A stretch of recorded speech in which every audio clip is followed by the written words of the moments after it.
Hello everybody and welcome back to Tunes Reviews. Today we're going to talk about this wonderful creation, Bois 1920 Sushi Imperiale, released in 2005. Now I do have to give you all a trigger warning, as this fragrance review is going to have a little bit more weight to it than I typically have for a fragrance review, as there is a pretty hefty background for my journey involving Sushi Imperiale. It's got some heaviness to it that I'll get to when we go through my story with my journey and wearings of this fragrance. And so, that being said, welcome back, and I hope you all enjoy Story Time with Tim.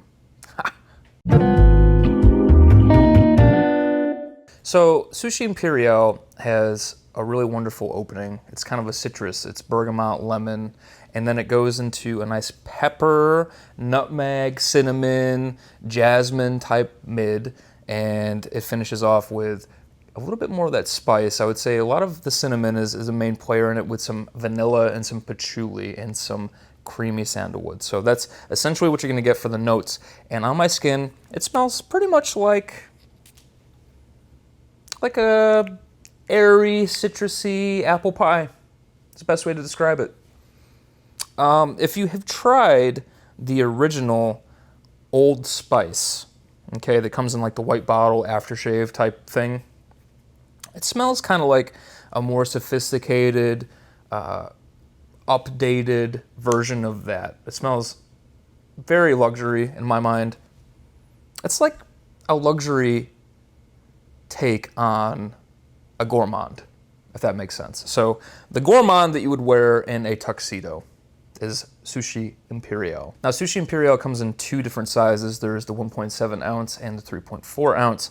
You can find this bad boy for like 60 bucks on FragranceNet at a discounted rate, which is just awesome. You're definitely getting a pretty sweet deal, because I think the juice in the bottle here is a masterpiece. You're gonna spend anywhere between that $65 to, I would say, $165 American to purchase Sushi Imperiale. Now, the wonderful thing about this fragrance is I feel like it is a Swiss Army knife, okay? It is light and airy enough to wear in the summer, and it has enough of a punch in its mid and base notes to be worn in the fall and winter.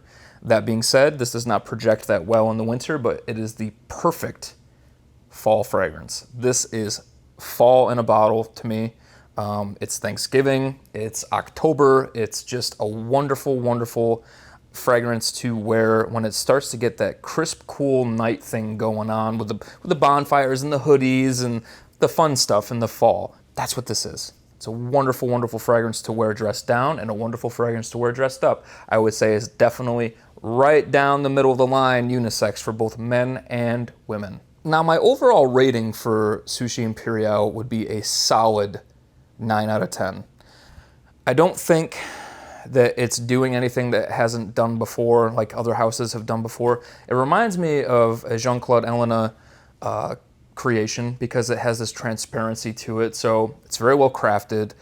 It's got that light-heartedness to it. It wears like a light fragrance, even though it does pack a punch. So I do appreciate that about it, that it's a gourmand without being a gourmand, a heavy gourmand. And the projection is moderate, and its longevity is about 8 hours, so I really have no complaints, especially for the price point. Now, this is where it gets a little heavier into the discussion on Sushi Imperiale. That's why I wanted to do kind of the logistics of it all, the stats of it, before we got into story time. Because if you're not interested in story time, then you can click out now, and I will see you all soon.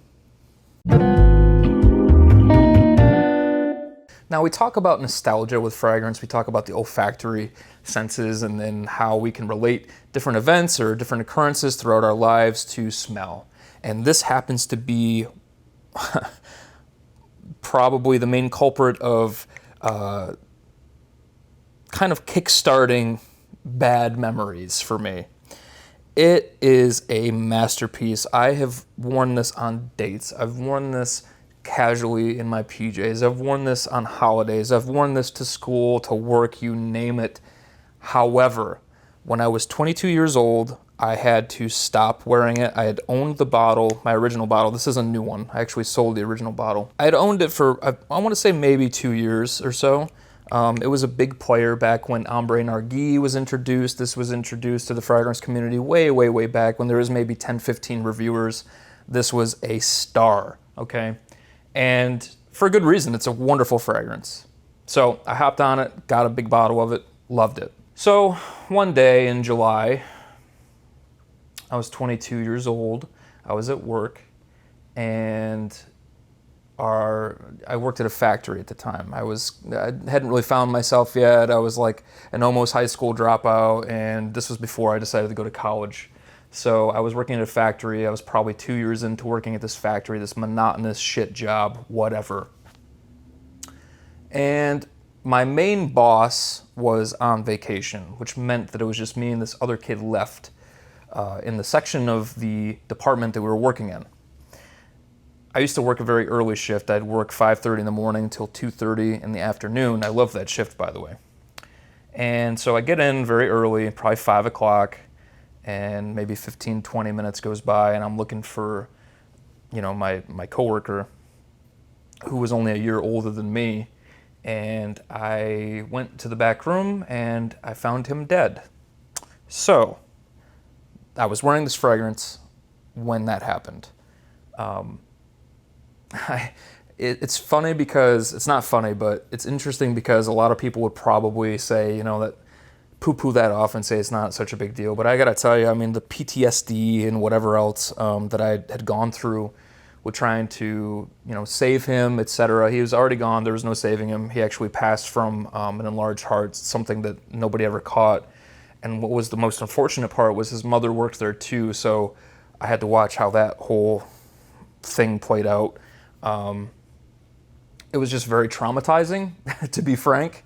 And I had to sell this. I couldn't wear this for years. I mean, I literally just bought this again, I think maybe 2 months ago. And the first time I wore it, it was just like an emotional roller coaster because I had finally gotten over the hump of not being able to even look at this. And it's just interesting how we associate things like that to scent.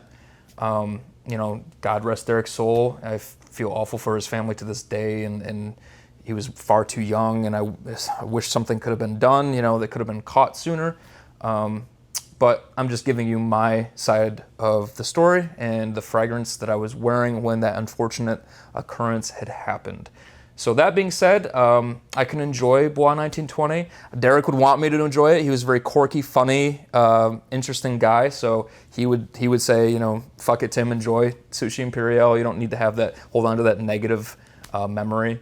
So that being said, this has been story time with Tim. I hope you all have enjoyed my fragrance review and the association that I have with Sushi Imperiale. It's a very pivotal fragrance in my journey, for better or for worse. And like I said, I think that it's a masterpiece and a solid 9 out of 10. So that being said, I will talk to you all later, and I hope you all enjoyed.